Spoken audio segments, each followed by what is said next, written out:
ये अगर रोहिंग्या और बांग्लादेशी घुस आए देश में, तो ये गृह मंत्रालय का फेल्योर है।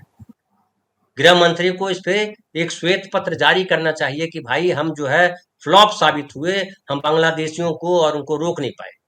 अब ये क्या कहते जी। हैं कि सीमा खुली हुई है, बाढ़ नहीं लगाया है, दीवार नहीं लगाई है इसलिए। अरे हम्म। भाई, पाकिस्तान से कश्मीर से जो आ जाते हैं लोग, हम्म। कश्मीर में पहलगांव जो आए, वो हम्म। कैसे आए? कुछ बताया कारण उसका? मार नहीं के नहीं। चले भी गए भी नहीं कि नहीं गए ये भी नहीं पता है, कि मार के भाग गए कि वहीं कहीं बैठे हुए हैं दुकान खोल करके हम्म। बीजेपी का झंडा लेकर के बैठे हुए हैं, ये भी तो हो रहा। हम्म।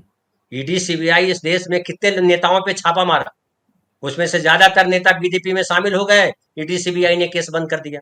क्या पता, जी।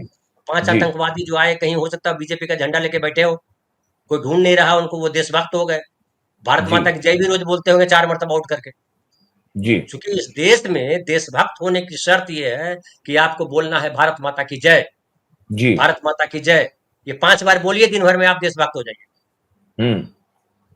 तो बिहार में अगर घुसपैठिए घुसे हैं तो ये हम्म। गृह मंत्रालय का फेल्योर हम्म। है। अब मैं मानता हूं कि मान लिया कि 10 करोड़ की आबादी है, उसमें से 50 लाख लोग घुस आए, मान लिया। मैं नहीं जानता हूं कितना घुसे हैं नहीं घुसे हैं, तो सरकार का काम है डाटा देना। जी। डाटा के पास, सरकार जी। के पास कोई डेटा नहीं, जी। सरकार के पास कोई डेटा नहीं है।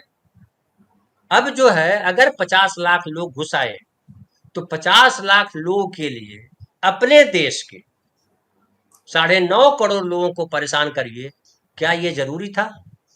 और कोई तरीका नहीं हो सकता था? फिर बताइए कि असम में एनआरसी हुआ, असम में इतने घुस आए हैं, फलाना हुआ है, बांग्लादेशी भरे हुए हैं, एनआरसी हुआ।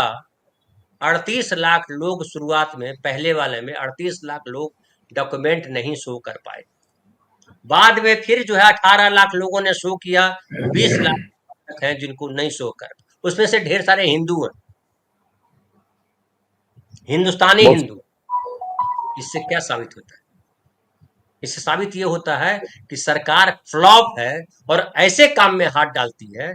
ये पहाड़ पे जो है ना कुआं खोदना चाहती है, आसमान में जो है वो खेती करना चाहती है। ये सरकार है, ये आरएसएस है, ये आसमान में खेती करता है, क्योंकि स्वर्ग आसमान में ही रखा हुआ है ना।